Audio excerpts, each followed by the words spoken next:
ప్రభునామానికి మహిమ కలుగును గాక. ప్రభు ఇచ్చిన సమయాన్ని బట్టి వందనాలండి. గళతీయులకు రాసిన పత్రిక 4వ అధ్యాయము 7వ వచనాన్ని మనం చదువుకుంటున్నాం. కాబట్టి నీవిక దాసుడు కాదు కుమారుడవే, కుమారుడవైతే దేవుని ద్వారా వారసుడువు. ఈ రెండు మాటలు ఇక్కడ ఉన్నాయి కదా. మొదటి మాట ఏంటి? కుమారుడు. రెండో మాట ఏంటి? వారసుడు. రెండు మాటలు కూడా చెప్పండి. మొదటి మాట ఏంటి? కుమారుడు. రెండో మాట వారసుడు. కుమారుడికి వారసుడు తేడా ఏమైనా ఉందా? తేడా ఏం లేదు, రెండు ఒకటే. ఎందుకనంటే నిజంగా ఆలోచించేయండి, ఇక్కడున్న మనం అందరం కూడా ప్రభువుని విశ్వసించిన వారందరూ కూడా ఎలా చేయబడ్డారంటే, అదే గళతీయులకు రాసిన పత్రిక 3:26 వచ్చిన ఎవరైనా చదవండి. 3:26 గళతీయులకు రాసిన పత్రిక 3వ అధ్యాయం 26. యేసుక్రీస్తు నందు మీరందరూ విశ్వాసం వలన దేవుని కుమారులై ఉన్నారు. చూడండి, యేసుక్రీస్తు నందు మీరందరూ కూడా ఎలా ఉన్నారంట? దేవుని కుమారులు. మనం అందరం కూడా ఎవరు? దేవుని కుమారులము. ఈ స్థితి ఎలా కలిగిందని అంటే అక్కడ చెప్పాడు, విశ్వాసం అనే దాని ద్వారానే. అంటే యేసుక్రీస్తుని విశ్వసించడం ద్వారానే దేవుడేమో నాకు తండ్రి అయ్యాడు, ఇప్పుడు నేనేమో కుమార్తెను అయ్యాను. ప్రార్థన చేసిన ప్రతిసారి కూడా నేను దేవుని ఏమంటున్నాను? పరలోకమందున్న మా కన్న తండ్రి అంటున్నాను. ఆయన ఎలా కన్న తండ్రి అయ్యాడు? డాడీ డాడీ అని ఇన్నిసార్లు అన్నావు అంటే ఆయన ఎలా డాడీ అయ్యాడు చెప్పండి? విశ్వాసము ద్వారా. అంటే యేసుక్రీస్తునందు విశ్వసించిన మనమందరం కూడా ఆయనకు కుమారులుగా చేయబడ్డాము. దీనిని ఏమన్నాడు అని అంటే, జగత్తు పునాది వేయబడక మునుపున్న దేవుని సంకల్పం. అసలు దేవుని ఉద్దేశంలో అంటే ఏంటనండి, ఒకసారి ఎఫెసీ పత్రికలో చూడండి. ఎఫెసీలకు రాసిన పత్రిక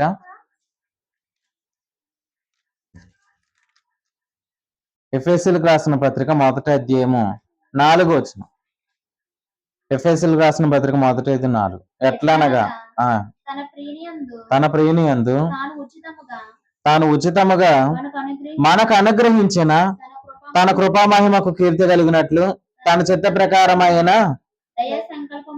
దయా సంకల్పం చెప్పున యేసుక్రీస్తు ద్వారా తనకు కుమారులుగా స్వీకరించుటకై మనలను ముందుగా తన కోసము నిర్ణయించుకొని మనము తన ఎదుట పరిశుద్ధులమును నిర్దోషమునై ఉండవలనని జగత్తు పునాది వేయబడక మునిపే ప్రేమ చేత ఆయన క్రీస్తులో మనలను ఏర్పరచుకొనను. చూడండి, నేనేమవ్వాలనంటే దేవుడు తన చిత్త ప్రకారమైన దయా సంకల్పం చెప్పున యేసుక్రీస్తు ద్వారా తనకు కుమారులుగా స్వీకరించుటకై.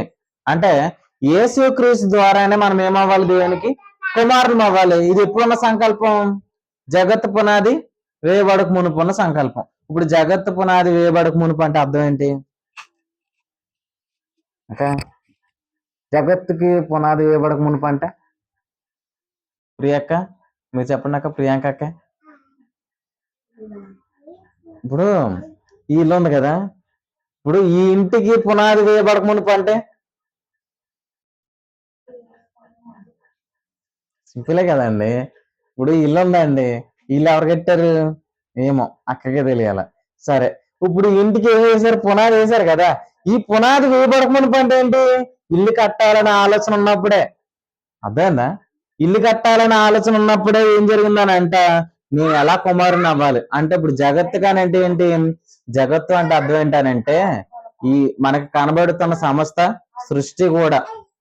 అంటే ఈ భూమిని దేవుడు కలిగించక మునుపు, ఆకాశాన్ని కలిగించక మునుపు, సూర్యచంద్రులను కలిగించక మునుపే దేవుడు ఒక సంకల్పాన్ని కలిగి ఉన్నాడు. ఆ సంకల్పంలో నేను ఎవరు అని అంటే, నేను యేసుక్రీస్తు ద్వారా దేవునికి కుమారుని. ఇది సంకల్పం, ఇది జరగాల. అదేందా? ఇప్పుడు ప్లానింగ్ చేస్తారు కదండి, బెడ్రూమ్ ఎక్కడ ఉండాలి, హాల్ ఎలా ఉండాలి, కిచెన్ ఎక్కడ ఉండాలి, బాత్రూమ్ బయట ఉండాలి. ఇప్పుడు ఇదంతా కూడా ఏంటి? ప్లానింగ్ కదా. ఇప్పుడు ఈ ప్లానింగ్ వర్కౌట్ అయ్యేలాగే మనం చేస్తాం. అయితే దేవుడు చెప్తున్న మాట ఏంటంటే, జగత్తు పునాది వేయబడక మునుపున ఆయన సంకల్పం ఏంటంటే, యేసుక్రీస్తు ద్వారా నేను ఏమవ్వాలి చెప్పండి? అంటున్నారా? యేసుక్రీస్తు ద్వారా ఏమవ్వాలి? ఇద్దరు ఉన్నారు, ఈ ఇద్దరిని పట్టుకోవాలి. అర్థమైందా? కానీ ఒకటి చేయొచ్చు ఏంటి, నిజంగా మీరు ఆత్మచేత వినగలిగితే అప్పుడు ఖచ్చితంగా మీరు ఏం చేయగలుగుతారు, డిస్టర్బెన్సెస్ ఏం వినబడవు ఇంకా. అంత వాళ్ళ పని ఆడుకుంటారు, వాళ్ళని కంట్రోల్ చేయాలి మనల్ని. కానీ వాక్యాన్ని మాత్రం మనం వినగలుగుతాం, ఇది దేవుడు ఇస్తాడు ఖచ్చితంగా. అలా ఎలా వినగలుగుతాం అండి అనుకుంటున్నారా? వినగలుగుతాం. ఎందుకనంటే బైబిల్లో ఒక స్త్రీ అలాగే ఉందన్నమాట. బైబిల్లో లూది అనే ఒక స్త్రీ ఉందన్నమాట అండి. ఆమె వ్యాపారం చేయడానికి వెళ్ళిందా. ఆమె తూతేర పట్టణస్తురాలు. ఆమె ఊదా రంగు పొడిని అమ్ముతుంది అనమాట. ఒక బిజినెస్ చేసుకునే ఆవిడ ఒకరోజు పౌలు గారు చెప్తున్న వాక్యాన్ని వింటుందన్నమాట. ఎవరైనా బిజినెస్ చేసుకున్నప్పుడు ఏం చేస్తారు, దాని మీద కాన్సన్ట్రేషన్ ఆడతారు కదండి. అరటిపళ్ళు అమ్మేవాడు ఏం చేస్తాడు, ఆడు అరుతాడు కదా, రెండు బాబు రెండే అంటాడు. అలా అనకపోతే ఎవరు రారు. ఇప్పుడు ఈవిడ కూడా, ఈవిడ మనసు ఎక్కడుంది, ఎక్కడ ఉండాలి అని అంటే ఆమె అమ్మే దాని మీద ఉండాలి. కానీ ఈవిడ మనసు అంతా ఎక్కడుంది అంటే పౌలు చెబుతున్న వాక్యం ఎలా ఉంచగలిగిందని అంటే అది ప్రభు సహాయం. ప్రభు ఆమె హృదయమును తెరిచాను గనక ఆమె పౌలు చెబుతున్న మాటలు ఎందు లక్ష్యం ఉంచాలి. మనము కూడా ప్రభు వాక్యం నందు లక్ష్యం ఉంచగలిగితే ఖచ్చితంగా మనం అందరం కూడా ఏం చూస్తామని అంటే, నేను దేనికి వారసుని అయ్యానో దానిని నేను చూస్తాను. ఇప్పుడు నేను కుమారుడని అయ్యింది విశ్వాసమును బట్టి అని అంటే, ఇప్పుడు నేను ఎక్కడున్నాను, ఆయన సంకల్పంలో ఉన్నాను. చెప్పండి, మనం ఎక్కడున్నాం, ఆయన సంకల్పంలో. ఆయన సంకల్పం ఏంటి, మీరు వింటున్నారు లేదో నాకు తేలిపోతారు. నేను చెప్పుకుంటూ వెళ్ళిపోను. ఎంతో నేను చెప్పే 2 ముక్కలే చెప్తాను, కానీ ఆ 2 ముక్కలు మీకు అర్థం అవ్వాలి. ఈ అమ్మ పేరు ఏంటండి, చెల్లి పేరు అనుష. చెల్లి మీరు చెప్పండమ్మా, దేవుని సంకల్పం అంటే ఏంటి? తెలీదు అన్నారు అంటే చెల్లి అనలేదు. సరే అక్క మీరు చెప్పండి. దేవుని కుమారులుగా చేయబడాలి, కరెక్టే. కానీ దాన్ని కొంచెం ఎలాబరేట్ చేయండి, దాన్ని చెప్పండి చాలు, అంతే. అదే ఆన్సర్, అదే. జగత్తు పునాది వేయబడక మునుపున్న సంకల్పం ఏంటి? యేసుక్రీస్తు ద్వారా కుమారులు అవడమే దేవుని సంకల్పం. అక్క చిన్నక్క మీరు చెప్పండి అక్క, దేవుని సంకల్పం ఏంటి? యేసుక్రీస్తు ద్వారా ఏమవ్వాలి, దేవునికి కుమారులు అవ్వాలి. అర్థమైందా? జాగ్రత్తగా అర్థమైందా? మీరు జాగ్రత్తగా పోతే మీరు విసిగిపోతారు. తర్వాత నేను చెప్పుకున్నట్టే ఉంటది, మీరు విన్నట్టే ఉంటది. కానీ మీరు ఇప్పుడు కూడా ఆలోచించండి. అంటే ఇప్పుడు నేను ఎక్కడికి తేబడ్డానంటే ఆయన సంకల్పంలోకి తేబడ్డాను. ఇప్పుడు ఆయన సంకల్పంలో నేను ఉన్నాను అంటే దేవుడు నా నిమిత్తం ఏం ప్లాన్ చేశాడో ఆ ప్లానింగ్ లోకి నేను ప్రవేశించబోతున్నాను. అర్థమైందా? అసలు నన్ను ఎలా ఉండాలనుకున్నాడు అదంతా తెలుసుకోవాలి కదా అండి. ఇప్పుడు నా ప్లానింగ్ ఏంటి, ఇప్పుడు మీ అందరు కూడా మీ లైఫ్ గురించి ప్లానింగ్ తీసుకుంటారు. ఏంటి ఆ ప్లాన్ అని అంటే, ఇదిగో ఇంటర్ పూర్తి చేయాలి, ఇంటర్ తర్వాత ఏ కోర్స్, అంతే కదా అండి. ఇప్పుడు ఇంటర్ పూర్తి చేసిన తర్వాత ఇప్పుడు ఎక్కడికి వెళ్ళొచ్చు, చాలా ఆప్షన్స్ ఉంటాయి కదండి. ఇప్పుడు ఏది ఎంచుకుంటే నేను అనుకున్న దానికి రీచ్ అవుతాను అనేది మనం ముందే చూసుకోవాలి. రేపొద్దున తీసేసుకున్న తర్వాత లేదు నేను అది చేద్దాం అనుకుని దీనికి అని అనుకోవడం ఉండదు. ప్లానింగ్ ఎప్పుడు వేసుకోవాలి, ముందే. అదేందండి. ఇప్పుడు నా నిమిత్తం ప్లానింగ్ ఎప్పుడైంది, నా జీవితం వరకు ఎంత ముందు, ముందే. ఎంత ముందు, మీరు మాట పట్టుకోవాలి. ఏది రెఫరెన్స్ చదివారో నేను అందులోది అడుగుతాను. జగత్తు పునాది వేయబడక మునిపే అంటే మీ ప్లానింగ్ ఎలా అడుగుతాను. సరే, ఇప్పుడు భూమికి ప్లానింగ్ ముందేశాడా, నా జీవితానికి ప్లానింగ్ ముందేశాడా? మీరు చాలా తెలియని వాళ్ళండి. చెప్పండి, భూమికి ముందేశాడా, నా జీవితానికి ముందేశాడా? అనుష చెల్లి భూమికి అని అన్నది అనమాట. సరే, ఇంకా చూద్దాం. భూమి ఎవరి కొరకు చేశాడు అంటే, నేను ఎప్పుడున్నాను, పుట్టక మునిపే నేను ఉన్నాను కదా. ఇప్పుడు నా కొరకు కట్టేశాడంటే నేను లేనప్పుడు ఎలా కడతాడండి, అంతే కదండి. ఇప్పుడు మీరు ఆలోచించేయండి, నేను ఎప్పుడున్నానంటే జగత్తు పునాది వేయబడక మునిపే నేను ఉన్నాను. ప్రేమ చేత ఆయన నన్ను ఏర్పరచుకున్నాడు అంటే, ఇప్పుడు అక్క మీరు చెప్పండి, మీరు ఎప్పుడున్నారు? జగత్తు పునాది వేయబడక మునిపే. మీరు ఎప్పుడున్నారు? జగత్తు పునాది వేయబడక ముందే. మీరు చెప్పండి, మీరు ఎప్పుడున్నారు? జగత్తు మరి అప్పుడు ఉన్నారు కాబట్టి ఇప్పుడు భూమి ఎవరి కొరకు కలిగింది? నా కొరకు. అంతే, మన కొరకే భూమి కలిగింది. ఇప్పుడు నేను ఎలా అంటానా, భూమికి ప్లానింగ్ ముందయిందా, నా జీవితానికి ప్లానింగ్ ముందయిందని అంటే నా జీవితానికే ఎవరిలో? యేసు క్రీస్తులో. అర్థమైందా? వచ్చారా రాలేదు నాతో పాటు ఇక్కడ వరకు వచ్చారా? సరే అయితే ముందుకు తీసుకెళ్తున్నాను మరి. అర్థమైందా? మళ్ళీ ముందుకు వెళ్ళిపోయిన తర్వాత ఎక్కడున్నాను అనే డౌట్లోకి వెళ్ళొద్దు. అందుకే ఇక్కడ స్టార్ట్ చేసింది. సరే, జగత్తు పునాది వేయబడక మునిపే ఏ ప్లానింగ్ అయితే నా లైఫ్ ఉందో దానిని జరిగించడానికి దేవుడు నన్ను ఏం చేశాడు తెలుసా? ఇప్పుడు పిలుచుకున్నాడు. ఏర్పరచుకున్నది ఎప్పుడు? భూమి పుట్టక మునుపు. వచ్చింది ఇప్పుడు 2020 5 6 3 ఎంత ఒక టైం ఉంటది కదండి. ఇప్పుడు నేను ఎలా అంటున్నాను, ఈ టైంలో నువ్వు రావడం దేవుని చిత్తం. Now you are in the God's wish అనమాట. దేవుని సంకల్పంలో నువ్వు ఉన్నావు, దేవుని చిత్తంలో నువ్వు ఉన్నావు. అది నువ్వు గ్రహించగలిగితే ఇప్పుడు మనం దేవుని వాక్యం స్పష్టంగా అర్థమవుతుంది. కాబట్టి ఇలా అనుకోండి, ప్రభా నేను నీ చిత్తంలో ఉన్నాను. సార్ చెప్పండి. ప్రభా నేను నీ సంకల్పంలో ఉన్నాను. ప్రభా నేను నీ ఏర్పాటులో ఉన్నాను, నీ ప్లానింగ్ లో ఉన్నాను. అది గొప్పది. ఎంత గొప్పదో తెలుసా? నీ లైఫ్ విషయంలో నువ్వు ఎంతగా ఎక్స్పెక్ట్ చేసావో అంతకన్నా గొప్పది. అదేనండి. ఇప్పుడు మనం అనుకున్నవన్నీ జరగవు కదా, కానీ దేవుడు అనుకున్నవన్నీ జరుగుతాయి లేదా? అవును కదా అండి. అప్పుడు కొంతమంది డాక్టర్ అవ్వాలనుకుంటారు, అంత డాక్టర్ అయిపోతారు. చిన్నప్పుడు అడుగుతారు కదా స్కూల్లో, ఏరా పెద్ద అయిన తర్వాత ఏమవుతావురా అని అడుగుతారు. వీడు ఏమంటాడు? నేను పోలీస్ అంటాడు. పోలీస్ అవడాడు. అంతే కదా అండి. డాక్టర్ అంటారు. ఇప్పుడు అలాగనే అందరూ కాదు నేను అంటా, అర్థందా? కానీ చిన్నప్పుడు పోలీసు అన్నవాడు అందరూ కూడా పోలీసులు అవ్వలేరు. కానీ నేను ఇలా చెప్తున్నాను ఏంటంటే, దేవుని ఉద్దేశంలో నువ్వు ఎంత గొప్పగా ఉన్నావు అనేది తెలుసుకుంటే చాలండి, ప్రభు నన్ను ఆ స్థితికి తీసుకెళ్తాడని ధైర్యంతో నేను ఉండగలుగుతాను. అర్థమైందండి? ఒక మాట ఇలా అంటున్నాను ఏంటంటే, ఆయన ఉద్దేశాన్ని మనం తెలుసుకోవాలి. ఎందుకంటే ఆయన శక్తి ఎంత? ఎఫెసీయులకు రాసిన పత్రిక 3:21 వచనం. ఎఫెసీయులకు రాసిన పత్రిక 3:20 వచనం.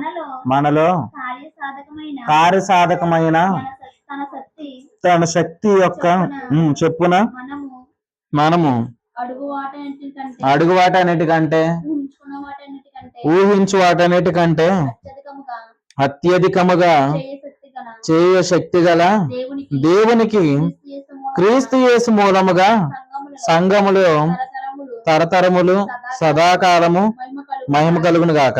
ఆమేన్. మీరు ఈ మాట ఆలోచన చేయండి. చదివారా అందరం? ముందు మీరు చదివారా? అయ్యో చిన్నక్క మీరు చదివారాక? విన్నారాక? సరే అయితే నేను చెప్తున్నాను. అయితే మనలో కార్యసాధకమైన తన శక్తి చెప్పున మనం అడుగు వాటన్నిటికంటే ఊహించే వాటన్నిటికంటే అత్యధికముగా చేయ శక్తి గల దేవునికి. ఇప్పుడు ప్లానింగ్ ఎవరిది నా విషయంలో? దేవునిది. ఇప్పుడు ఆ ప్లానింగ్ నెరవేర్చేది కూడా ఎవరు? దేవుడే. ఇప్పుడు నెరవేర్చాలంటే దేవుడికి ఏం కావాలి? శక్తి కావాలి కదా. ఇప్పుడు ఆయన శక్తి ఎంత? అది చెప్తాంట. ఆయన శక్తి ఎంత? చదివిన చెప్పండి. అక్కకి చెప్పమంటే ఇంకా అన్ని అవుట్ ఆఫ్ ది మెసేజ్లోకి వెళ్ళి చెప్తున్నారు. అక్క ఇన్ఫినిటీ అన్నారు. ఇంకా ఇక్కడ చదువు చెప్పాలండి మీరు. అది వాక్యం చెప్పాల. అడుగు వాటన్నిటికంటేను ఊహించు వాటన్నిటికంటేను అత్యధికముగా చేయ శక్తి అంటే మీరు చెప్పిన ఆన్సర్ కరెక్టే. కానీ ఏంటంటే మనం గ్రహించాల్సింది ఏంటంటే వాక్యమే. అంతే కదండి. ఆయన శక్తి ఇన్ఫినిటీ, దాన్ని ఎవరు కూడా కొలవలేరన్నమాట. ఇప్పుడు మీరు చూడండి, దేవుని శక్తి ఎంతానంటే నేను అడిగేదానికన్నా కూడా నేను ఊహించేదానికన్నా కూడా ఆయన ఎలా చేయగలుగుతాడు? అత్యధికముగా చేయగలుగుతాడు. ఇప్పుడు మనం అడిగేది పెద్దగా అడుగుతాము, ఊహించేది పెద్దగా ఊహింతామా? ఊహించేది ఎంతవరకు ఊహింతాం? అప్పుడప్పుడు అంటారు కదా, ఏంటంటే గాల్లోనే మేడలు కడుతున్నావు అంటారు కదా, అలా కట్టేవాళ్ళు అంటారు లేదా. సడన్ గా కళ్ళగా అంటాడు అనమాట. ఏంటా కళ, ఇతడు ఏదో కలెక్టర్ అయిపోయినట్టు కళ్ళగా అంటాడు. తీరా సడన్ గా మెలకు వచ్చింది అనుకోండి, ఏంటి ఆ కలగానే ఉంటది. అంటే కళలో మనం ఎంతకైనా ఊహిస్తాం కదండి. ప్రపంచం అంతకే రాజు నేనైనట్టు అంతే, మనం ఎలాగైనా ఊహించవచ్చు. ఇప్పుడు నేను ఎలా అంటాను ఏంటంటే, దేవుడు ఎలా అంటున్నాడు, ఆయన శక్తి ఎంతనంటే మనం అడిగేదానికన్నా ఊహించేదానికన్నా అత్యధికమైన శక్తి ద్వారా దేవుడు దేని జరిగించబోతున్నాడంటే తన సంకల్పాన్ని జరిగించబోతున్నాడు. ఆ సంకల్పంలో ఎవరున్నారు? నేనున్నాను. ఆ సంకల్పంలో ఎవరున్నారు? మీరున్నారు. అంటే ఇప్పుడు మీరు ఎంత వినియోగపరిచే శక్తి ఎంత? అడుగు వాటి ఎందుకంటే ఊహించడానికన్నా అత్యధికమైన శక్తి. ఎలా అన్నాడు, అత్యధికమైన శక్తి చేతే నడిపిస్తాడు. ఇంకో మాట చదవండి, ఆయన శక్తి అంత 7వ వచనం, 3:7. దేవుడు కార్యగు తన శక్తిని బట్టి, చాలండి. దేవుడు కార్యగు తన శక్తి అంటే ఆయన శక్తి ఏంటి? కార్యగు అంటే కార్యాలు చేసే శక్తి. అదేనండి. ఇప్పుడు మనం మాట్లాడితే అన్ని జరిగితే అలా జరిగితే ఎలా ఉన్నాం? ఎవడ పెడితే ఆడు ఎలా మాట్లాడాడు అనుకోండి, ఇప్పుడు ఏంటి ఈ భూమి మీద సెట్ అవ్వదండి అది. కానీ దేవుడు మాట్లాడితే అది జరుగుతుంది. రోజు ప్రభువు దగ్గరికి ఒక ఆయన వచ్చి ఇలా అడిగాడు, ఏంటంటే నా దాసుడు రోగి ఉన్నాడు, నీ మాట మాత్రం సెలవిమ్ము, నా దాసుడు స్వస్థపరచబడతాడు. మాట సరిపోద్దా? దాన్నే ఏమంటారంటే విశ్వాసం అంటారన్నమాట. ప్రభువా నీ మాట చాలు, అది దొరికితే నా దాసుడు ఏమవుతాడు? స్వస్థ పొందుతాడు.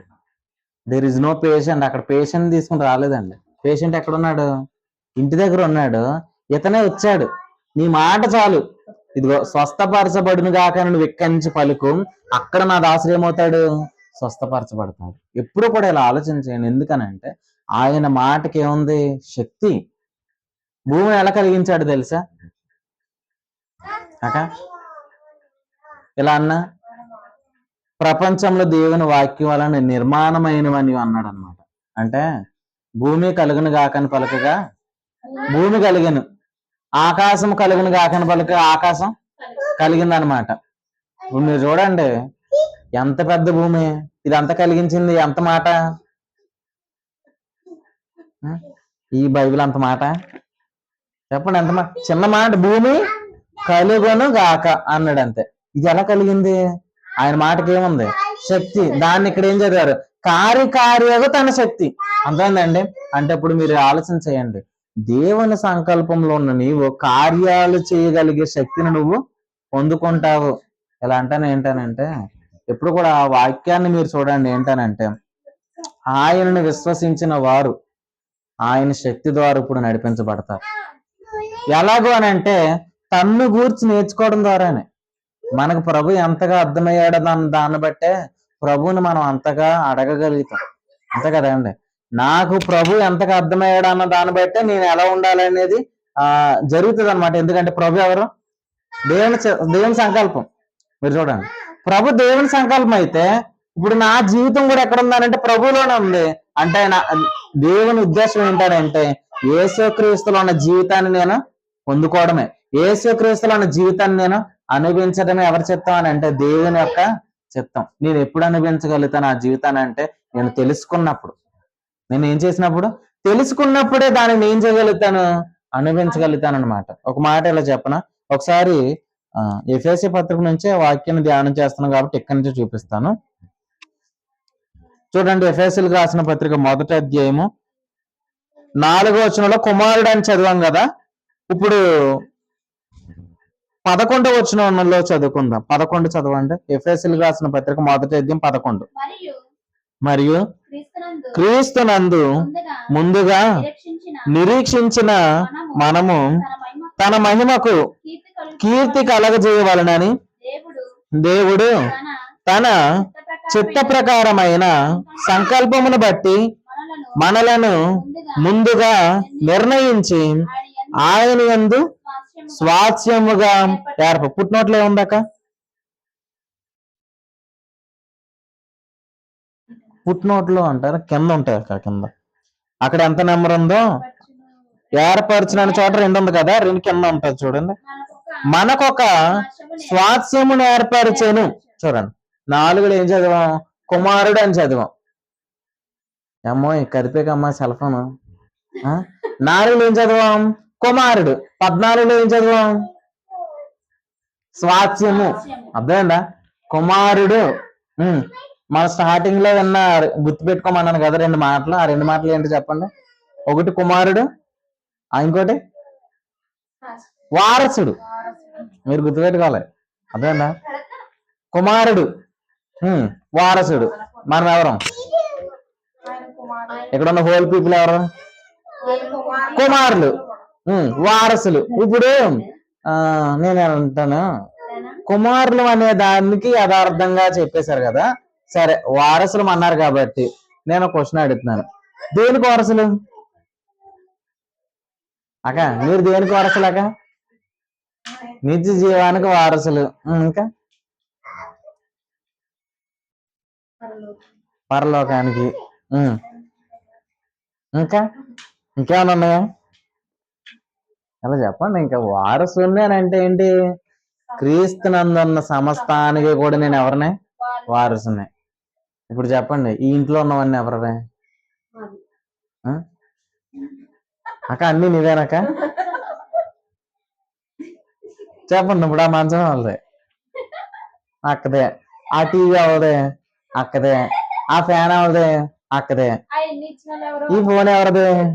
అక్కది కాదు. మరి నువ్వు చూడండి, ఇప్పుడు ఈ ఇంటిలో ఉన్న ప్రతిదీ అక్క బాగా చెప్పారు. ఆన్సర్ బాగుంది. ఇప్పుడు ఒకళ్ళని అనుకోవడమే మంచిది, అంతే కదండి? ఇప్పుడు అక్కది కాబట్టి ప్రతి దాని మీద అక్కకి ఏముంది? అధికారం ఉంది, అంతే కదండి? ఇప్పుడు నాకు ఇది కావాలి అని అంటే దానికి వారసులైన వారికి మనం ఏం చేస్తాం? ఇస్తాం కదండి. మీరు ఆలోచన చేయండి. ప్రభు అదే అంటున్నారు. ఏంటనంటే నేను దేనికి వారసుడు అనేది నేను తెలుసుకోవాలి. తెలుసుకున్నప్పుడు నాకు ఏం కలుగుతుంది అని అంటే ధైర్యం కలుగుతుంది అండి. మొత్తం సమస్తానికి నేను వారసుడని అయితే నాకు దేని విషయంలో అసూయ ఉంటది? అంతే కదా? అది నాది కాదు అని దాని విషయంలో నేను ఎక్కువ ఫీల్ అవుతానా? అంతే కదండి. ఇప్పుడు అన్ని నావే, ఈ ఇంట్లో ఉన్నవన్నీ నావే అనుకున్నప్పుడు నేను ఎంత ధైర్యంగా ఉంటాను? ఏదైనా అనుభవిస్తాను. ఇప్పుడు అది నాదే కాదని డౌట్ ఉందనుకోండి, నాకు ఎలా ఉంటుంది? నాకు కావాలనే ఆలోచనలోనికి వెళ్ళిపోతాను. ప్రభు అది చెప్తున్నారు. ఏంటనంటే నువ్వు కుమారుడు అయితే నువ్వు వారసుడు అనేది ఎందుకు చెప్తున్నాడు అని అంటే, నువ్వు దేనికి వారసుడు అని అంటే తండ్రి వద్ద ఉన్న సమస్తానికి నువ్వు వారసుడివే. ఒకసారి చదవండి యోహాను సువార్త. అర్థమవుతున్నాయి నా మాటలు? నేనేమైనా గాలికి అలా వెళ్తున్నానా? అట్లాంటి డౌట్ నాకు అట్ ద సేమ్ టైం మీకు రాకుండా కాక. ఆమె జాగ్రత్తగానండి, వింటేనే మీకు అర్థమవుతాయి. లోకాసు వార్త 15వ అధ్యాయము చదవండి ఒకసారి. 31వ వచనం. లోకాసు వార్త 15:31. అందుకతడు, కుమారుడా నీవెల్లప్పుడును నాతో కూడా ఉన్నావు, నావన్నీ నీవి. ఎంత బాగుందో చూడండి అన్నమాట. ఆయనకి ఎవరు? నావి. ఆయనకి ఏమున్నాయి? అన్ని ఆయనవే కదా. ఇప్పుడు అన్నిటికి వారసుడు ఎవరు? నేనే. అంతా అలా అనుకో. నా మట్టుకు నేను ఏమనుకుంటున్నాను? అన్ని నావే అనుకుంటున్నాను. మరి మీరేమనుకోలే? అంతే, అంతే కదండి. ఈ బిక్కవలే నాది కాదు. ఏంటి నావేంటి అని అంటే సమస్తము కూడా నాదే. ఇప్పుడు ఇలా చెప్తాను. ఏంటనంటే తండ్రే చెప్తాడు ఈ మాట. ఏంటి? నావన్నీ నీవే కదరా అని అన్నాడు లేదా? ఇప్పుడు ఎవరితో చెప్పాడు ఆ మాట? కుమారుడితో చెప్పాడు, అంతే కదండి. నా కుమారుడా నీవెల్లప్పుడూ నాతో కూడా ఉన్నావు కాబట్టి నావన్నీ నీవి. నావన్నీ తండ్రికి ఉన్నవన్నీ నావనుకున్నప్పుడే నేను చాలా ధైర్యంగా ఉండగలుగుతాను. ఇలా అనుకోండి. ఏంటనంటే ప్రభా నీవు నాకు సమస్తాన్ని ఇచ్చావు, సమస్తాన్ని కూడా నీవు నాకు అనుగ్రహించావు, సమస్తానికి కూడా నన్ను వారసుడిగా చేశావు, నీకు స్తోత్రం అని మీ మనసులో అనుకోండి. అనుకోవడం ద్వారా ఏం జరుగుతుంది అని అంటే ఏదో లేదు అనే ఆలోచనలోనికి నేను వెళ్ళను. అదేందా? అన్ని నావనుకున్నప్పుడు నేను ఎంత ధైర్యంగా ఉంటాను? అంతే కదా అండి. ప్రభు అదే అన్నాడు, ఆయనవన్నీ నావి. ఒకసారి అనండి, నా తండ్రి అన్నీ నావి అనండి. నా తండ్రి వనరు నావి. మీకెవరు ఇచ్చారండి? ప్రభువే ఇచ్చాడు. తండ్రి ఇచ్చాడు, అంతే కదా అండి. ఆ తండ్రి ఎవరు? నేను ఎవరికి కుమారుడునో ఆయనే నా తండ్రి. ఇప్పుడు ఇలా అంటాను ఏంటనంటే, కుమారుడు ఎల్లప్పుడూ కూడా తండ్రితోనే ఉంటాడు. తండ్రితో ఉన్నవాడు తండ్రి వాడిని అనిపిస్తాడు. అర్థమైందా? ఖచ్చితంగా ఇలా ఆలోచన చేయండి. ఏంటనంటే, ఒకవేళ నేను దేనికి వారసుడును అనేది తెలియకపోయింది అనుకోండి, అది ఎలా ఉంటది చెప్పనా? ఇక్కడే చదవండి, ఇదే అధ్యాయంలో కుమారుడు చేసిన పని ఏంటో మీరు చూడండి. 29వ వచనం. 29. అందుకతడు తన తండ్రితో, ఇదిగో ఇన్ని ఏండ్ల నుండి నిన్ను సేవించుచున్నాను, నీ ఆజ్ఞలను నేను ఎన్నడూ మీరలేదు. అయినను నా స్నేహితులతో సంతోషపడినట్లు నీవు నాకెన్నడను ఒక మేక పిల్లనైనాను ఇయ్యలేదు.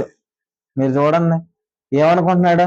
ఇన్ని ఏండ్ల నుండి నేను నిన్ను సేవిస్తున్నాను కదా, కానీ నాకు ఒక్క మేక పిల్ల కూడా ఇవ్వలేదని పెద్ద కుమారుడు ఏం చేస్తున్నాడు? ఇలా చెప్పనా, ఏడుస్తున్నాడు.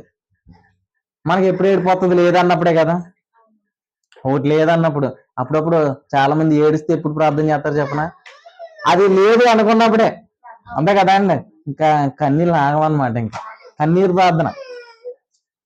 ఇతరు కూడా ఏడుస్తున్నాడు అనమాట. ఏమని?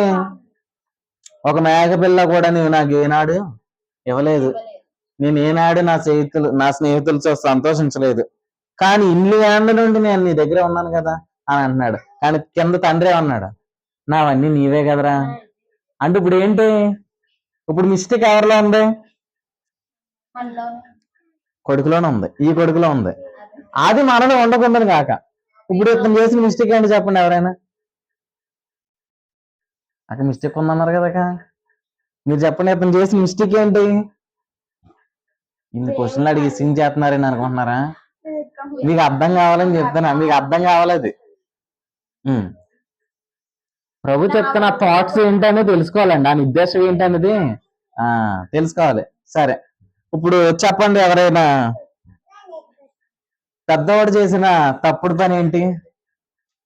ఆ మేకపిల్లి మీరు పట్టుకెళ్ళాలి, అంతే కదా. ఇన్ని ఏళ్ళని నాకు ఇవ్వలేదు అన్నాడు, కానీ అవన్నీ నీవేరని ఎవరంటున్నారు? మళ్ళా తండ్రి అంటున్నాడు. అసలు నాకు ఇది లేదు అని నువ్వు అనుకుంటున్నావు, కానీ దేవుడు నిన్ను దేనికి వారసుడిగా చేశాడు నువ్వు తెలుసుకోలేదు. ఆ మేకపిల్ల అన్నిటికి వారసుడు ఎవరు? ఆడే. అది తెలిసింది ఆడికి? తెలియలేదు కాబట్టి అడుక్కుంటున్నాడు. ఇంట్లో ఉండి అడుక్కుంటున్నాడు అంటే అర్థం ఏంటి? ఇంట్లో ఉండి అడుక్కుంటారా? ఇప్పుడు మీరు ఆలోచించండి, నేనేదో పనోడి కింద, అతని తండ్రి ఏమో యజమానుడి కింద ఊహించుకొని నేను ఏదో చేస్తే అతను నాకు ఏమిస్తాడు? మేకపిల్ల ఇస్తాడు, అప్పుడు సంతోషిద్దాం అనుకుంటున్నాడు. అంటే కుమారుడే, కానీ ఎలా ఎలా ఫీల్ అవుతున్నాడు లోపల? దాసుడి కింద. అలా ఫీల్ అవ్వచ్చా? నిజంగా ఆలోచించాను. మనం దాసుడం కాదండి, మనం ఎవరు? కుమారులు అయితే నువ్వు ఎలా ఉండాలి? వారసుడుగానే ఉండాలి, అంతే కదండి. ఇప్పుడు సడన్ గా వచ్చి ఏముంది, ఆ చార్జర్ పట్టిపోతున్నాను అనుకోండి, అక్కేమంటారా?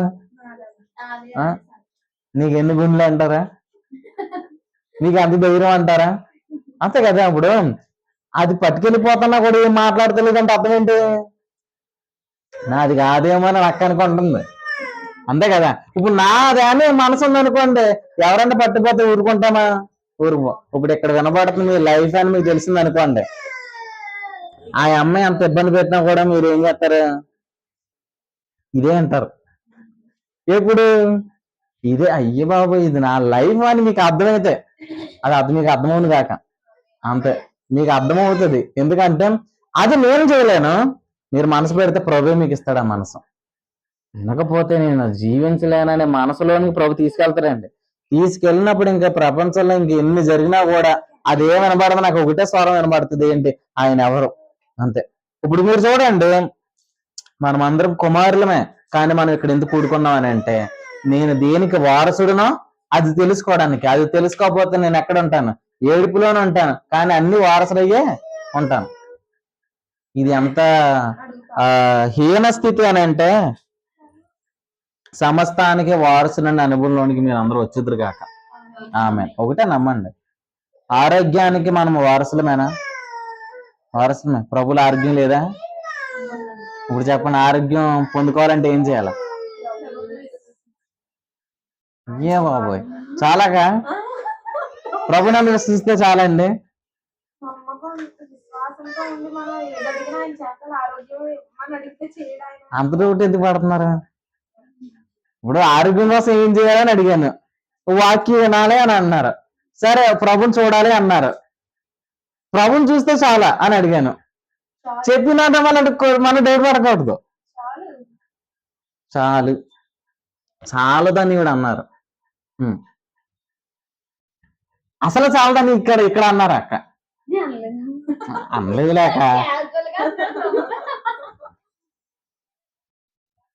సరే అయితే మీరు అనలేదండి, నేనే అన్నాను చాలదని. నేను అన్నాను, సరిపోతుందో చాలదా?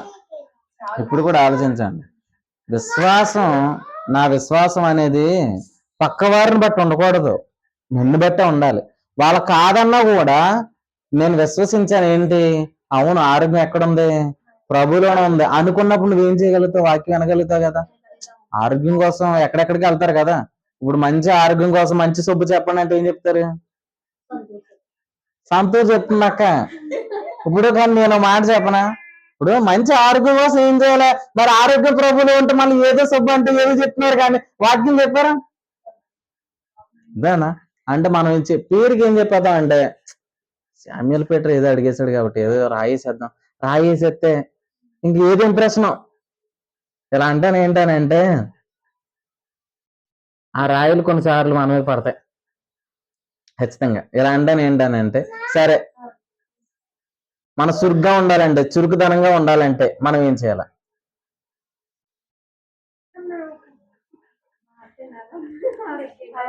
బాగా తినాలన్నారు. మైండ్ ఫ్రెష్ గా ఉంది. మైండ్ ఫ్రెష్ గా ఉండాలన్నారు. కాదు, ఒకటే దేవుణ్ణి విశ్వసించి ఎప్పుడు కూడా గుర్తుపెట్టుకోండి ఏంటనంటే, సమస్తము కూడా ఎక్కడ ఉంది?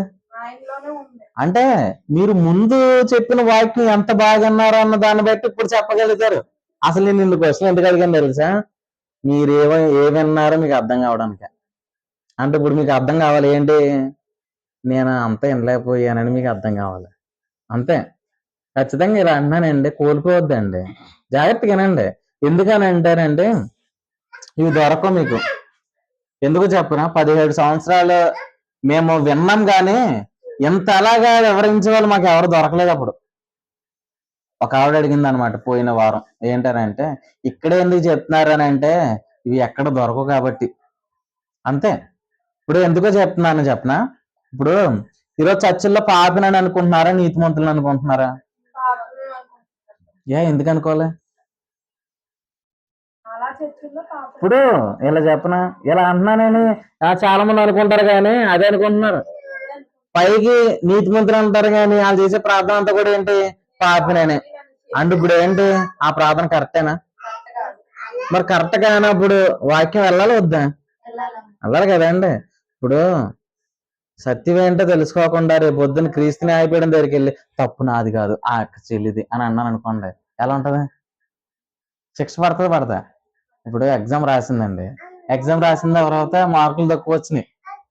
నేను కాదు, ఆ రోజు మమ్మీ నన్ను బట్టలు ఉతకమంది కాబట్టి ఆ రోజు అంత దారుణం జరిగింది అని మమ్మీ మీద నెట్టేసింది అనుకోండి. ఇప్పుడు మమ్మీ ఏం చేస్తారు? మమ్మీ మీద నెట్టేసిన మార్కులు తక్కువ వచ్చింది ఎవరికి? నాకే కదా. నష్టం ఎవరికి? నాకే కదా. రేపు పొద్దున్న నెట్టేస్తామేమో, నెట్టేయడానికి అవకాశం లేకుండా ప్రభువు రక్షిస్తాడు. అంతేనండి. రేపు పొద్దున్న ఏదో జరిగిన తర్వాత సర్ది చెప్పుకోవడం అనేది ఇక్కడే ఉంటది కదండి. ఇంత మాట అనేసానా మా ఆయన్ని అనేసి మనం ఇక్కడ అనుకుంటాం, కానీ అనకముందు అనుకుంటామా? అనుకోలేం. కానీ ఇలా చెప్పనా, జాగ్రత్తగా వాక్యం ఉంటే ఈ వాక్యం ఎలా మాట్లాడాలి అనేది కూడా ముందే మనకు నేర్పిస్తుంది. ఎవరితో ఎలా మాట్లాడాలండి? ఇప్పుడు ఇలా అంటాను ఏంటనంటే, ఎలా మాట్లాడాలి, ఏం చేయాలి, ఎలా చూడాలి, అదంతా కూడా నేర్పించేది పాస్టర్ గారు కాదు, వాక్యమే. ఇప్పుడు నేను మిమ్మల్ని ఎవరిని పట్టుకోను. ఎందుకు పట్టుకుంది తెలుసా? వాక్యం పట్టుకుంటది కాబట్టి. ఒకప్పుడు మేము పట్టుకున్న వాళ్ళందరూ జారిపోయారు. డెఫినెట్లీ. ఇప్పుడు మీరు ఎవరన్నా పట్టుకున్నారనుకోండి, మీరు ఎక్కువ కాలం పట్టుకోలేరు. కావాలంటే ట్రై చేసి చూడండి. మామూలుగానే చూడండి, ఇది ఏదైనా వస్తువుని పట్టుకుని ఎంతసేపు ఉంటారు? ఈ బైబిల్ ఉంది కదా, నేను పట్టుకున్నాను, ఎంతసేపు పట్టుకోగలుగుతాను? అనుష చెల్లి నువ్వు చెప్పమ్మా, ఎంతసేపు పట్టుకోగలుగుతాను? ఓ 10 minutes. సరే, ఓ 15 minutes అయ్యింది. ఇప్పుడు ఏమవుతుంది? చెయ్య ఇలా కింద అవుతుంది. 20 నిమిషాలు అయితే ఎలాగది? దీని బరువు పెరిగిందా? మరి దీని బరువు పెరగకుండా మరి ఎందుకు నచ్చి దిగిపోతుంది? ఒక గంట అయింది అనుకోండి, ఇది ఎంత బరువు అవుతుంది తెలిసి, నేను మొయ్యలేనంత బరువు అవుద్ది. ఎందుకు అయిపోతుంది? నా శక్తి సరిపోదండి, అన్ని పట్టుకోలేను, అందరిని పట్టుకోలేను. మీరు ఉన్నారు, మీ అందరు పట్టుకోగలుగుతానా? మిమ్మల్ని పట్టుకుని ఇలా పట్టుకోగలుగుతానా? ఇలా పట్టుకోలేను. కానీ నేనేం చేస్తాను? ప్రభా నీవే వాళ్ళని చూసుకో, అంతే అంతే. మీరు పట్టించుకున్నారనుకోండి, మీరు పట్టుకునే కొద్ది మీకు మంట ఎక్కి చేదరాలు. అల్లరి చేయొద్దురా అన్నా కూడా వీడు ఏం చేస్తాడు? ఈ అమ్మ అల్లరి చేస్తానే ఉంటది అనమాట. ఎందుకు? నా వల్ల కాదు అల్లరి మానిపించడం. కానీ ఇలా చెప్పనా, ప్రభు సమస్తాన్ని పట్టుకోగలుగుతాడండి. ప్రభు ఎవరో తెలుసా? ఇలా గుర్తుపెట్టుకోండి, కేంద్రము. ప్రభు ఎవరో? కేంద్రాన్ని ఇంగ్లీష్ లో ఏమంటారు? పాల కేంద్రం కాదు, కేంద్రము. కేంద్రం అంటే ఏంటనంటే మధ్యన అని, సెంటర్ అని. ఇప్పుడు సెంటర్ అంటే అర్థం ఏంటనంటే, ఇప్పుడు సర్కిల్ అనేది తీసుకున్నాం అనుకోండి, ఒక సర్కిల్లో ప్రభు ఎక్కడ? కేంద్రం అంటే ఎక్కడ ఉంటాడు? మధ్యన. మీ మధ్యన చూడండి, ప్రభు ఎక్కడ ఉన్నాడు? మధ్యన ఉన్నాడు. ఇప్పుడు ప్రతి సర్కిల్లో ప్రతి పాయింట్ కూడా ఎక్కడ కనెక్ట్ అవుతుంది? మధ్యకి కనెక్ట్ అవుతుంది. ఇప్పుడు ప్రభు ఎక్కడ ఉన్నాడు? నా లైఫ్ మధ్యన. ఇలా గుర్తుపెట్టుకోండి, మన లైఫ్ మధ్యన ఎవరు ఉన్నారు? ప్రభు ఉన్నాడు. ఇప్పుడు ప్రతి పాయింట్ కూడా ఎవరు కనెక్ట్ అయింది? మీరు ఇది నమ్మండి, ఆయన పట్టుకున్నాడు అనేది నమ్మండి. అది నమ్మినప్పుడు నువ్వెందుకు పట్టుకుంటావు? నువ్వేం చేస్తావు అప్పుడు? మరి ఆ మధ్యనున్న ప్రభుని చూస్తావు. చదవండి అదే మాట, ప్రకటన గ్రంథము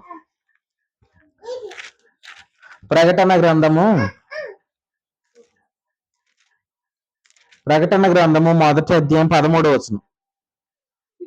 ప్రకటన గ్రంథము మొదటి అధ్యాయం 13వ వచనం,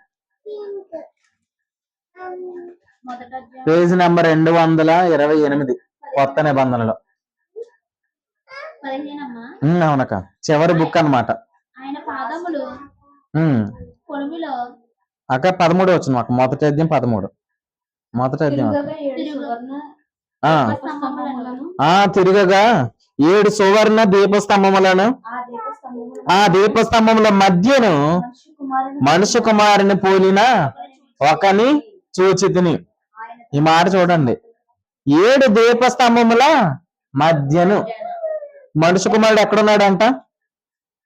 7 దీపస్తంభముల మధ్య. చూడండి, 7 దీపస్తంభముల మధ్యన ఉన్నాడు. ఆ 7 దీపస్తంభములు ఏంటి? 20వ వచనంలో ఇలా చదివితే మీకు కనబడుతుంది ఏంటంటే, ఆ 7 దీపస్తంభములు 7 సంఘములు. కనిపించిందా? మొదటి అధ్యాయము 20వ వచనంలో చివరి మాట అన్నమాట. మొదటి అధ్యాయంలో చివరి మాట. ఆ 7 దీపస్తంభములు 7 సంఘములు అంటే, ఇప్పుడు చెప్పండి, దీపస్తంభములు అంటే ఏంటి? సంఘము. ఎన్ని సంఘాలు? 7. ఇప్పుడు 7 దీపస్తంభములు అంటే 7 సంఘములు. సంఘముల మధ్యన ఎవరు ఉన్నారు? ప్రభు ఎవరు? కేంద్రము. అక్కడ అన్నాడు కదా, ఆయన దీపస్తంభముల మధ్యన ఉన్నాడు, పక్కన ఉన్నాడా? మధ్యన ఉన్నాడు. మధ్యన ఉన్నాడు అంటే ఆయన ఎవరు? కేంద్రము. అంటే మీరు ఆలోచించండి ఏంటనంటే, సంఘము. ఇప్పుడు మనం అందరం ఎవరు? సంఘము. సంఘం మధ్యన ఎవరు ఉన్నారు? ప్రభు ఉన్నాడు. అంటే ఇప్పుడు నేను చేయాల్సిన పని ఏంటి? ఎవరైనా మరలా చదివి చెప్పండి, మనం చేయాల్సిన పని ఏంటో. అక్కడే ఉన్న ఆన్సర్. యోహాను రాసిన ప్రకటన గ్రంథం మొదటి అధ్యాయం 13వ వచనం. తిరగగా 7 సువర్ణ దీపస్తంభములను, ఆ దీపస్తంభముల మధ్యన మనుష్య కుమారుని పోలిన ఒకని చూచితిని. చూడండి, మాట పట్టుకోండి. ఏం చేశాను? చూచాను. అంటే ఏం చేయాలా? చూడాలి. ఎవరిని? యేసుప్రభుడు వారిని. యేసుప్రభుడు వారు ఎవరు? కేంద్రమై ఉన్న ప్రభువును చూడాలి. అప్పుడే నువ్వు ధైర్యంగా ఉండగలుగుతావు. ఎక్కువ కాలం పట్టేసుకుంటా అని మీరు అనుకోవద్దు. ఎందుకంటే నువ్వు పట్టుకునే కొలది బరువు అయిపోద్ది. ఆరోగ్యాన్ని నువ్వు ఎంతకాలం పట్టుకోగలుగుతావు? పట్టుకో. ఆరోగ్యాన్ని పట్టుకుంటదంట. ఎప్పుడైతే సమస్తము కూడా ఆయనలో ఉందని తెలుసుకుంటావో, ఒకటే ఆయన తెలుసుకుంటే నాకు ప్రతిదీ కూడా కలుగుతుంది అనే ధైర్యంలోకి వస్తాం. కాబట్టి ఈ రోజు నుంచి మీరు ఇది నమ్మండి, ఏంటనంటే మన సామర్థ్యం చేత కాదు, ఆయనను చూస్తేనే నేను ఏం చేయగలుగుతాను, తెలుసుకోగలుగుతాను. దేన్ని అని అంటే నేను దేనికైతే వారసునయ్యానో అదంతా కూడా నేను తెలుసుకోగలుగుతాను. తెలుసుకోకపోతే నష్టం ఏంటి? పట్టిపోయినా కూడా నీకు అంత బాధ ఉండదు. అంతే కదండి? అంతే మరి. ఇందాక ఇదే కదా చెప్పాను. ఇది నేను పట్టిపోయినా కూడా అక్క ఏం మాట్లాడలేదు అనుకోండి, అర్థం ఏంటి? అక్క ఏమో అది నాది కాదేమో అని అనుకున్నారు కాబట్టి అది పట్టిపోయినా పెరుగుదల అవ్వలేదు. మరి అలాగే మా దుష్టుడు కూడా ఏం చేస్తాడు? వాక్యాన్ని పట్టుకుపోతాడు. ఎప్పుడు? ఖచ్చితంగా మనం సరిగా వినకపోతే వాక్యాన్ని ఏమవుతాడు? పట్టుకుపోతాడు. పట్టుకుపోయినా నీకు అంత బాధగా వెళ్ళట్లేదంటే అర్థం ఏంటి? అది నాదో కాదని నీకు డౌట్ ఉంది కాబట్టి. మీరు నమ్మండి, ఏంటనంటే చెబుతున్న ప్రతి మాట మీ లైఫే. అది మీకు అర్థమైతే వాటిని ఏం చేయరు, మీరు కోల్పోరనమాట. నిజంగా బైబిల్ గ్రంథంలో ఉన్న ప్రతి జీవము కూడా, ప్రతి మాట ద్వారా కూడా ప్రభు మనల్ని ఏం చేస్తున్నాడంటే జీవింప చేస్తున్నాడు. ఇప్పుడు మనం చేయాల్సిన పని ఏంటంటే 7 దీపం స్తంభాల మధ్యనున్న ప్రభువుని మనము చూడాలి. చూడడం ద్వారానే మనం ఏం చేయగలుగుతాం? పొందుకోగలుగుతాం. కాబట్టి సమస్తాన్ని పొందుకోగలుగుతాం అండి. ఈరోజు చూడట్లేదు కాబట్టి ఏం చూస్తున్నాడు అని అంటే చూడకూడనివే చూస్తున్నాడు కదా. ఇప్పుడు మీరు ఆలోచించండి, మంచి రోజులు చూడాలనుకుంటామా, చెడ్డ రోజులు చూడాలనుకుంటామా? చెడ్డ రోజులు చూస్తలేదా? ఎందుకు చూస్తున్నారా? అసలు మంచి రోజులు ఎక్కడున్నాయా అని దాన్ని బట్టి ఉంటది. అర్థమన్నా? మంచి రోజులు ఎక్కడున్నాయి తెలుసా? జీవమును ప్రేమించి వారు మంచి దినము చూస్తారని ఉంది. అంటే యేసుక్రీస్తులో ఉన్న జీవాన్ని నేను తెలుసుకునే కొలది నా లైఫ్ ఏమవుతుంది? మంచిగా మార్చబడుతుంది. ఇప్పుడు ఈ ఇంటికి పునాది వేశారండి. ఈ ఇంటికి పునాది ఎన్ని సంవత్సరాలకు వేశారు అంచనా చెప్పండి అక్క? 2 సంవత్సరాలకి ఎవరికైనా పునాది వేస్తారక? పునాది మీద ఇల్లు కట్టారు కదా, ఈ ఇల్లు ఎన్ని సంవత్సరాలు ఉండాలి? మీరు వచ్చే ఎన్ని సంవత్సరాలు అయినాక ఇందులోకి 1 year అవుతుందా? మీరు చూడండి, కనీసం ఒక 100 సంవత్సరాలు ఆగేయాలి కదా. అంతే కదండి? 100 సంవత్సరాలు ఉండడానికి కడతారండి ఇల్లు. ఇప్పుడు ఇలా అంటాను ఏంటనంటే 100 సంవత్సరానికి ఇల్లు అలా స్టేబుల్ అవ్వాలంటే 100 సంవత్సరాలకి ఏం బలంగా ఉండాలి? పునాది బలంగా ఉండాలి కదా. ఇప్పుడు అదే అంటుంట. ఏమంటున్నానంటే యేసుక్రీస్తు ఎవరంటే మన పునాది. యేసుక్రీస్తు ఎవరు? మన పునాది. ఇప్పుడు మనం కట్టబడాల్సింది కూడా ఎవరి మీద? ఆయన మీద. ఆయన మీద కట్టబడాలంటే నువ్వు ప్రజరోజు ఎవరిని చూడాలా? ఆయన చూడాలి. కాబట్టి ఎప్పుడు కూడా మీరు ఆలోచించండి, నేను ఎల్లప్పుడూ నా ఎదురు ప్రభుని చూచుదును కాకనా మీరు అనుకోండి. ఎందుకంటే మనుషులు నేను చూడక్కర్లేదండి. ఎందుకంటే మనుషులు మారతారు. మారని వాటిని చూసి మనం ఎక్కువ విచారణ ఏం చెందక్కర్లేదు అనమాట. ఆరోగ్యం ఎన్ని రోజులైనా ఏం మారతలేదని మనం ఏం విచారణ పడక్కర్లేదు. ఎందుకనంటే ఇలా అంటాను, 10th క్లాసులో నాకు చాలా తక్కువ వచ్చినాయని నీ లైఫ్ ఏమి తక్కువ ఎక్స్పెక్ట్ చేయక్కర్లేదు. ఎందుకు చెప్పండి? 10th క్లాసులో మీ మార్కులు 50 మార్కులు వచ్చినాయి అనుకుందాం. 50 మార్కులు అంటే ఇంకా లీస్ట్ అది ఇంకా అంతకంటే తక్కువ వస్తాయి లేదు, నాకు అయితే తెలియదు. కానీ ఎవరికైనా కొంచెం 50 కంటే ఎక్కువ వస్తాయి. సరే చెప్పండి, అన్ని మార్కులు వచ్చినాయి కాబట్టి ఇప్పుడు వాడి జీవితం బాగోదని చెప్పగలుగుతామా? మరి ఇంటర్ పాస్ అయిన వాళ్ళు కోట్లు సంపాదిస్తున్నా లేదు ఇప్పుడు. అంటే మార్కుల్ని బట్ట, లేకపోతే ఇప్పుడు నా పరిస్థితి ఇలా ఉంది కాబట్టి రేపొద్దు నా లైఫ్ అంత గొప్పగా ఎలా ఉంటుందని నువ్వు ఊహిస్తున్నా కానీ నీ లైఫ్ అలా ఉండదు. ఎందుకనంటే నువ్వు దేవుని శక్తి ద్వారా లీడ్ చేయగలిగితే, దేవుని శక్తిని నువ్వు పొందుకోగలిగితే నీ జీవితాన్ని కూడా ఎంత ఊహిస్తావనంటే దేవుని శక్తి చేత నా జీవితాన్ని నడిపిస్తే నేను ఎంతగా సాగలుగుతాను అంతగా నీ లైఫ్ ఉంటుంది అన్నమాట. కాబట్టి మార్కులను బట్టి ఇప్పుడు కనబడుతున్న దాన్ని బట్టి ఎక్స్పెక్ట్ చేయకండి, దేవుని శక్తిని ఎక్స్పెక్ట్ చేయండి. అర్థమన్నా అండి? కనబడే దాన్ని బట్టి ఊహించొద్దు. కనబడిన మీ జీవితాన్ని ఎక్కడ చూడండి? ప్రభువులో మీ జీవితం ఎంత గొప్పగా ఉందో ఇప్పుడు చూడండి. మరి రాత్రి పడుకునేటప్పుడు కలగానండి. ఏంటి ఆ కళ? అసలు యేసుక్రీస్తులో నా లైఫ్ ఎంత అద్భుతంగా ఉంది అది ఊహించండి. ఎంత అద్భుతంగా ఉందో దేవుడు అంత అద్భుతంగా దాన్ని చేస్తాడన్నమాట. అర్థమైందా? ఎందుకనంటే పిలుచుకున్నవాడు నమ్మదగిన వాడు కాబట్టి ఆయన అలాగూ చెయ్యను. ఏర్పరచుకున్నాడు, పిలుచుకున్నాడు, పిలుచుకొని నన్ను ఇక్కడ పెట్టాడు. ఎందుకు పెట్టాడు అని అంటే అవన్నీ కూడా నాకు ఇవ్వడానికే.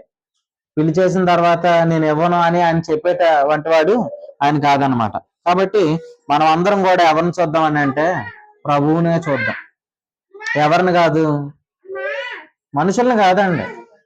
మనుషులు ఏమంటారంటే మేము ఉన్నాం కదరా, మేము చేస్తాం కదరా, మేము మీకు దగ్గరోళ్ళం కాదా అని అంటారు. కానీ సమయం వచ్చినప్పుడు వాళ్ళు మనకే కనబడరు అన్నమాట. కానీ దేవుడు అలాంటోడు కాదు.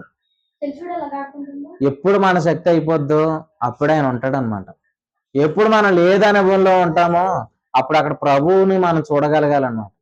ద్రాక్షారసం అయిపోయింది కానీ మరియా ప్రభు దగ్గరకు వచ్చి ఆ విషయాన్ని చెప్పింది అనమాట. ఏంటి, ద్రాక్షారసం అయిపోయింది, నువ్వు ఏదో చెయ్యి అని చెప్పినప్పుడు ప్రభు ఏం చేశారు? ఆ రోజు నీటిని ఆయన ఎలా చేశాడు? ద్రాక్షారసంగా. లేదు అనే చోటున ఎవరున్నారు? ప్రభు ఉన్నాడు.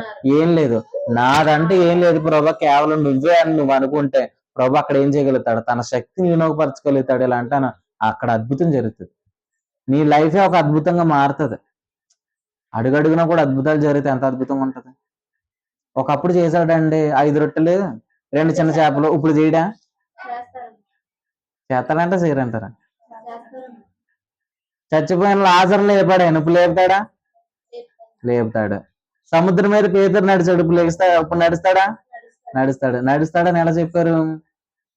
ఆయన శక్తి అంటే నువ్వు అంతలా నమ్మాలని అంటే నువ్వు ప్రభుని అంతలా చూడాల, అంతే కదండి.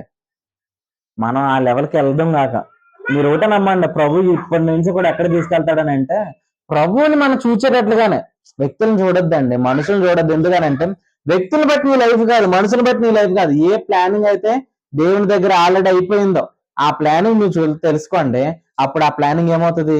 ఇంప్లిమెంట్ అవుతుంది అనమాట. కాబట్టి ప్రభు అలాగే చేయను కాక. ఆమె నువ్వు అనుకున్నది జరగదు, ఆయన అనుకుంటే జరిగితేనే బాగుంటది. అదేనా? అడవి పువ్వులు చూసారు ఎప్పుడైనా? అడవి పువ్వుల గురించి బైబిల్లో చెప్పాడు అనమాట. అడవి పువ్వులు ఎన్ని రోజులు ఉంటాయంటే ఒక రోజు ఉంటది. ఉదయం మొలుస్తుంది, సాయంత్రానికి వాడిపోద్ది అనమాట. కానీ అక్కడ ఒక వివరణ ఎలా చెప్పాడు ఏంటంటే ఉదయం మొలిచి కానీ అవి చూడడానికి ఎంత అద్భుతంగా ఉంటాయని అంటే ఇంకా ఫోటోలు తీతారనమాట. నిజంగా అంత అద్భుతంగా ఉండే ఆ యొక్క ఏవైతే ఫ్లవర్స్ ఉన్నాయో అవి సాయంత్రానికి ఏమైపోతాయి? వాడిపోతాయి. ఒక రోజు ఉదయం మొలిచి సాయంత్రానికి వాడిపోయే పువ్వులకి అంత అందం ఇచ్చిన దేవుడు మరి నేను ఎవరిని? నేను ఆయన కుమారుణ్ణి. నన్ను ఎంత అద్భుతంగా చేస్తాడు, ఎంత అద్భుతంగా చేస్తాడు కాదు చేశాడు. ఎంత అద్భుతంగా చెయ్యబోతున్న దాన్ని చూడండి, కనబడుతున్న దాన్ని చూడొద్దు. ఎక్కువ కాలం మనం దేని మన శక్తి ద్వారా ఏం చేయాలో ముందుకి వెళ్ళాలి. కాబట్టి మీ లైఫ్ ని దేనితో ఎక్స్పెక్ట్ చేయొద్దు, మీ ఆలోచనలు బట్టి ఎక్స్పెక్ట్ చేయొద్దు. మీ ఆలోచనలు ఎక్కడ ఎంత అనుకున్నాయి అనుకోండి, ఆయన ఆలోచనలు ఎలా అర్థమవుతాయి? కాబట్టి మనం అందరం కూడా దేవుని శక్తిని అనుభవించడం కాక. చిన్న ప్రార్థన చేస్తాను.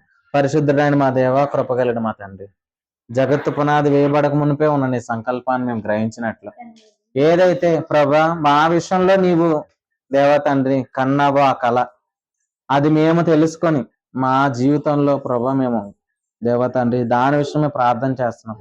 ద్వారం తెరవండి తండ్రి. మా ఆలోచనలు బట్టి కాదు మా జీవితం, నీ శక్తిని బట్టే. నీవేదైనా చేయగలుగుతావు తండ్రి, నీకు అసాధ్యమైనది ఏది లేదు ప్రభా. దేవ తండ్రి సమస్తమును మార్చగలిగిన శక్తి నీది దేవ తండ్రి. మేమందరం కూడా 7 దీపస్తంభముల మధ్యను మనిషి కుమారుని పోలిన ఒకరిని చూడడానికే వచ్చాం దేవ తండ్రి. ఆయన చూడటమే సమస్తాన్ని చూడడం అని, ఆయన చూడటమే మా జీవితాన్ని చూడడం అని, రాబోచున్న మా జీవము మేము చూడటమేనని మీరు మాట్లాడి ఉన్నారు. నీకు వందనాలు ప్రభా.